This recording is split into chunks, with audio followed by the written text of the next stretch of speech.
네, 안녕하세요. 한 주간도 평안하셨습니까? 오늘도 수요 성경 공부 성경 총론 제175강 요한계시록을 공부하도록 하겠습니다. 오늘은 요한계시록 1장에서 3장 말씀을 통하여서 요한계시록의 7교회에 대해서 간략하게 살펴보겠습니다. 요한계시록 1장에서 3장은 소아시아의 7교회를 향한 우리 주 예수 그리스도의 직접적인 메시지를 담고 있습니다. 밤모섬에 유배된 사도 요한은 고난은 곧 초대교회가 직면한 영적, 육적 위기를 대변합니다. 그러나 이 계시는 절망의 기록이 아니라 하나님의 엄중한 경고와 복음의 확실한 위로를 통해 교회를 깨우시고 보존하시는 위대한 승리의 대서사시입니다. 첫째, 요한계시록 1장에는 고난받는 교회를 향한 우주적 복음의 선포를 기록하고 있습니다. 밤모섬에서 사도 요한이 목격한 부활하신 그리스도의 나타나심은 단순한 신비적 환상이 아닙니다. 이는 로마 제국의 핍박과 내부의 이단으로 인해 바람 앞에 등불 같았던 지상교회를 향해 하나님께서 복음의 절대적 위로를 쏟아 부으시는 결정적인 장면을 기록하고 있습니다. 요한계시록 1장 18절에서 20절에 나타난 주님은 다음과 같습니다. 첫째, 주님은 내가 전에 죽었노라 라고 말씀하고 있습니다. 이는 철저한 십자가 중심의 신앙을 말씀하는 것입니다. 예수님은 자신의 영광을 나타내시기 전에 내가 전에 죽었었노라 라고 말씀하십니다. 영광은 반드시 십자가의 고난을 통과하여 주어집니다. 십자가는 실패가 아니라 하나님의 공의를 완벽히 만족시킨 속죄의 제단이었습니다. 그리스도의 죽음은 세상 모든 사람의 죄값을 이미 지불 완료한 우주적 사건입니다. 그리고 둘째로는 주님은 세세토록 살아 계신다고 말씀합니다. 이것은 그리스도의 의를 말하는 것입니다. 그리스도의 부활은 성부 하나님께서 성자의 십자가 희생을 기쁘게 받으셨다는 하늘 법정의 무죄 선고입니다. 우리 루터교 신학이 목숨처럼 지키는 칭의란 우리가 믿음을 갖기 이전에 우리의 어떠한 영적 상태나 감정과 무관하게 예수님의 십자가와 부활로 이미 의롭다 칭함을 받았다는 확실한 사실을 세세토록 살아있다는 말씀을 통하여서 확신할 수 있습니다. 셋째, 주님은 사망과 엄부의 열쇠를 가졌다고 말씀하고 있습니다. 이것은 바로 죄 용서의 보증을 말씀하는 것입니다. 이 사실이 왜 중요할까요? 고난 속의 성도들은 종종 내가 구원을 받을 만큼 믿음이 강한가 라며 자신의 내면 즉 주관적 감정을 들여다보며 절망에 빠집니다. 그러나 주님은 열쇠는 너희가 아니라 내 손에 있다고 선언하십니다. 우리의 구원은 내 안에서 발생한 어설픈 열심이 아니라 그리스도께서 역사 속에 성취하신 사역에 전적으로 기대고 있습니다. 교회는 이 주님의 열쇠를 위임받아 오늘날 선포되는 예수 그리스도의 복음을 통해 사망의 권세를 깨트리는 것입니다. 넷째, 예수님은 7금촛대 사이를 다니신다고 말씀합니다. 이것은 지금도 우리와 함께 하시는 주님을 말씀하고 있습니다. 부활하신 그리스도의 영광스러운 육체는 하늘에 제한되지 않고 우주에 편재하시며 특별히 주의 교회 안에 실제적으로 임재하십니다. 그러므로 촛대 즉 교회 사이를 거니시는 주님은 대제사장으로 이 순간에도 우리를 위해 중보하시며 교회에 주신 선포되는 말씀, 즉 설교와 용서의 복음 선언과 그리고 세례, 떡과 포도주를 나누는 성찬을 통해 우리 곁에서 역사하시는 분이십니다. 그리고 촛대의 본질과 교회에 대해서 살펴보겠습니다. 촛대 자체는 빛을 발할 능력이 없는 차가운 금 덩어리에 불과합니다. 오직 대제사장이신 그리스도께서 끊임없이 생명의 성령을 공급해 주실 때만 교회는 빛을 발할 수 있습니다. 핍박과 세속화의 거센 폭풍 속에서 교회가 살아남는 비결은 혁신적인 프로그램이나 인간적인 다짐에 있지 않습니다. 오직 주님이 거니시는 길목인 순수한 말씀의 선포와 성찬의 신실한 집행을 통하여 교회는 엄부의 권세가 결코 이기지 못하는 가장 안전한 피난처가 됩니다. 계시록 1장에서 주님은 두려움에 떠는 요한, 그리고 우리를 향해 두려워하지 말라고 하시는 다정한 복음의 터치를 말씀하고 있습니다.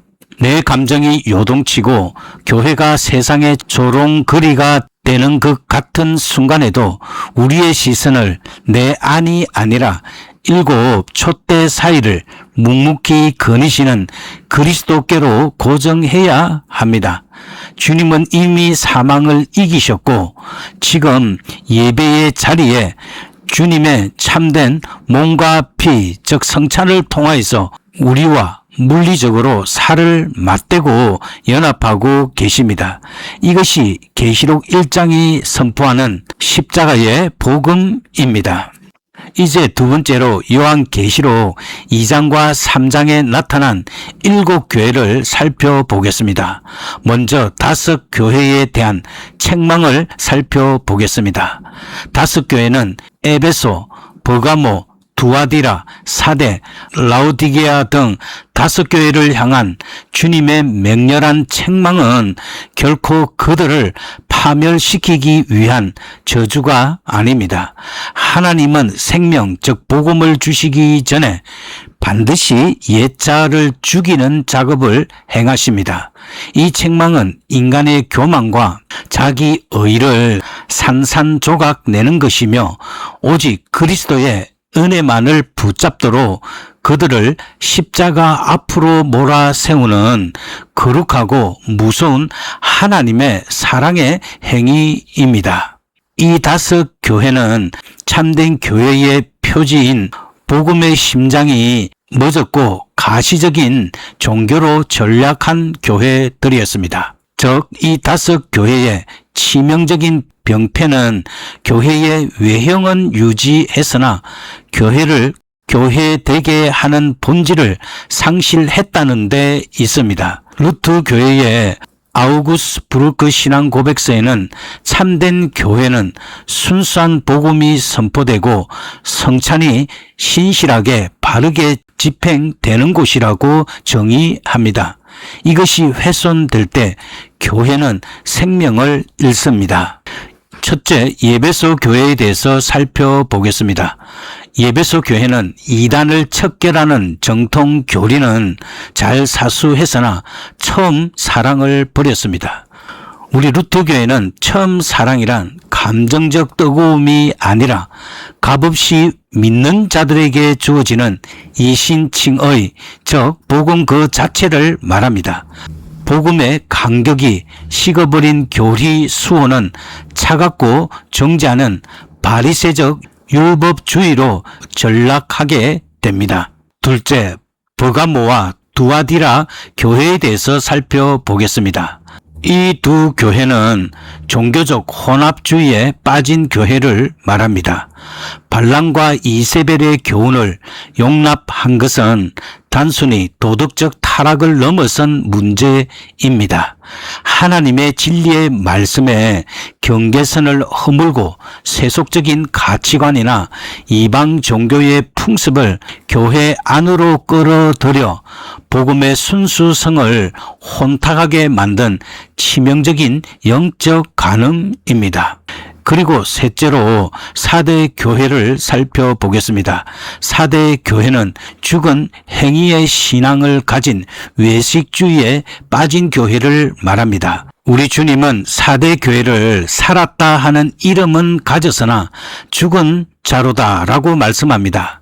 이들은 겉보기에는 활발한 프로그램과 도덕적 선행이 있었는지 모르나 그 안에는 성령께서 하시는 말씀과 성령을 통해 창조하시는 역동적인 믿음이 없었습니다.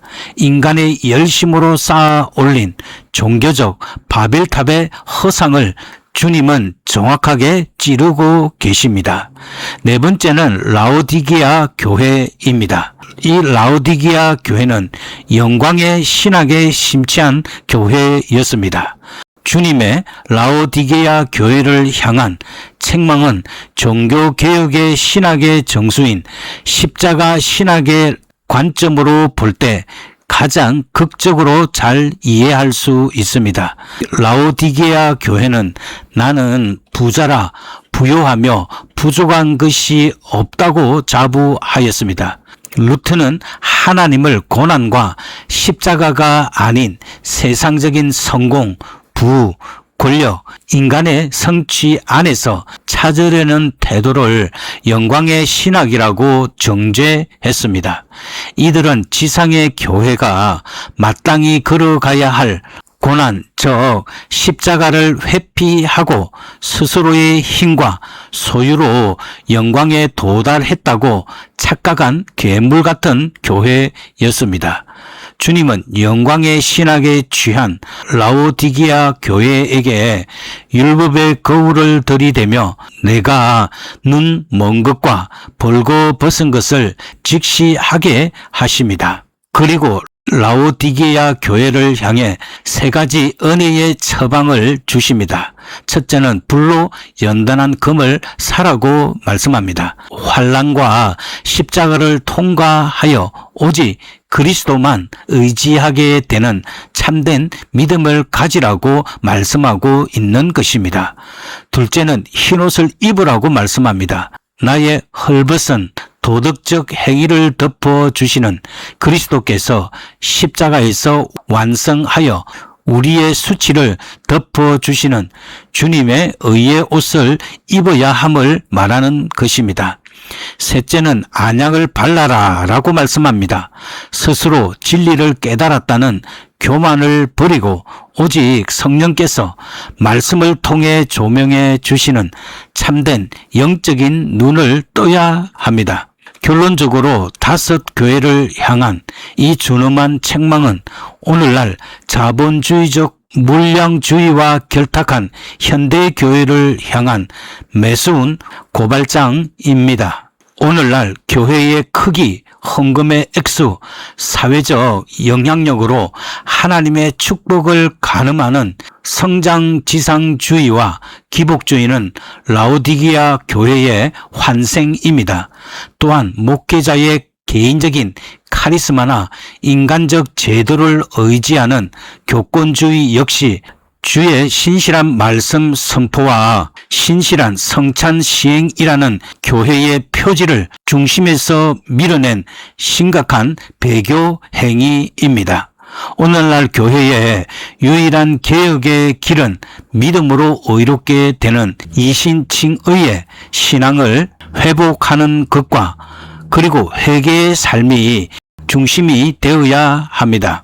루트 교회의 신앙에서 회개는 일회적인 감정적인 후회가 아닙니다.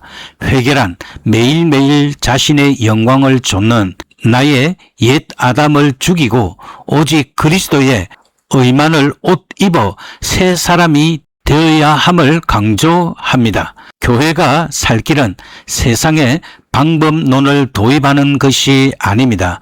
십자가의 고난과 그 은혜 아래 다시 기꺼이 들어가며 오직 은혜, 오직 믿음, 오직 말씀이라는 교회의 본질적 심장 박동을 회복하는 것뿐입니다. 이제 네 번째로 서머나 그리고 빌라델피아 두 교회에 대한 칭찬을 살펴보겠습니다. 이 두 교회는 십자가 신앙의 삶을 사는 교회를 말합니다. 책망받은 다섯 교회와 대조적으로 서머나 교회와 빌라델피아 교회는 책망 없이 위로와 칭찬, 축복의 언약만을 받았습니다.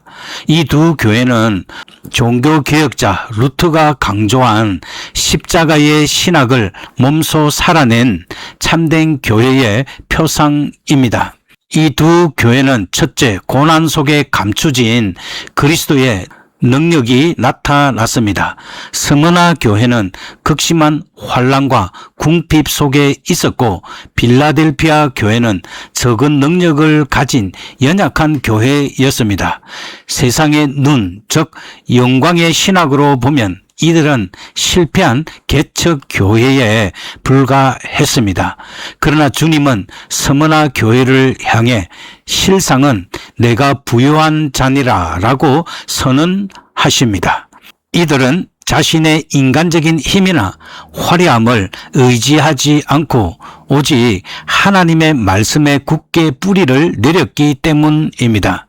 즉 참된 교회는 세상과 타협하여 평안을 누리는 곳이 아닙니다. 복음 진리를 지키기 위해 세상의 조롱과 박해, 즉 십자가의 고난을 감수하는 곳입니다. 스무나와 빌라델피아는 적은 능력으로도 주님의 말씀을 배반하지 않았다고 요한계시록 3장 8절에서 말씀하고 있습니다. 주님은 이들에게 생명의 면류관과 천국 성전의 기둥이 되게 하겠다는 궁극적인 복음의 약속을 주십니다. 따라서 요한계시록의 7교회는 과거의 유물이 아니라 오늘날 지상교회의 영원한 현실을 보여주는 영적 거울입니다. 우리는 세속적인 성공에 취해 십자가의 은혜를 잃어버린 영광의 신학의 유혹에 빠지지 말아야 합니다. 비록 세상에서는 핍박을 받고 적은 능력을 가졌을지라도 순수한 말씀 선포와 복음의 능력에 굳게 매달리는 십자가 중심의 신앙이 되어야 합니다. 주님은 지금도 율법으로 우리의 교만을 깨뜨리시고 복음으로 상한 심령을 싸매어 주시며 촛대 사이를 거닐고 계십니다. 어떠한 이단 사슬과 세속의 유혹 속에서도 흔들리지 않는 주님의 은혜를 굳게 붙잡고 주님 다시 오실 날을 소망하는 참된 신앙인이 되어야 할 것입니다. 이제 기도하도록 하겠습니다. 하나님 아버지, 나 자신의 삶을 십자가에 내려놓고 오직 십자가에 달리신 예수 그리스도만을 바라보게 하여 주시옵소서. 우리가 세상의 성공과 화려함에 취하여 처음 사랑인 값없는 복음을 잃어버렸음을 회개합니다. 외형적인 종교 행위에 안주하며 참신앙의 삶을 소홀히 여겼던 우리의 눈 먼 것과 벌거벗은 모습을 불쌍히 여겨 주시옵소서. 특별히 주님의 교회가 어떠한 고난과 세속의 유혹 속에서도 순수한 말씀 위에 든든히 서게 하시고 세상에서 상하고 찢긴 영혼들을 살려내는 생명의 방주가 되게 하여 주시옵소서. 우리의 영원한 생명이요 교회의 머리 되시는 우리 주 예수 그리스도의 이름으로 기도드립니다. 아멘.